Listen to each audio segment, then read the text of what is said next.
এখন এই যে একটা কঠিন পরীক্ষা দিয়ে আসলাম আমি অনেক কথা শুনেছি জুলাই সনদ নিয়ে এবং জুলাই বিপ্লব নিয়ে, কিন্তু আমি এই কথাগুলির আন্তরিকতা আমি সন্দেহ করি।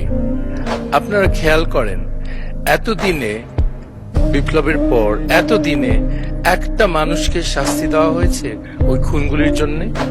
একটাকে করা হয়েছে?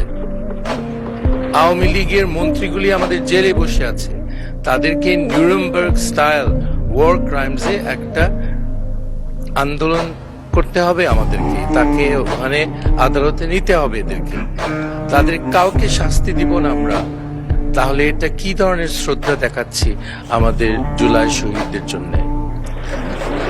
আমাদের ৭১-এর শহীদ, আমাদের জুলাইয়ের শহীদ, তারা দুইজনই খুব উচ্চ মানের মানুষ ছিল। আমরা তাদেরকে হারিয়েছি, কিন্তু আমাদের জ্বালাময়ী বক্তৃতা দিয়ে কোনো লাভ নাই। তাদের বিচার, তাদের আক্রমণের বিচার আমাদের দিতে হবে। এটা না দিলে মানুষ কোনো পাত্তা দিবে না।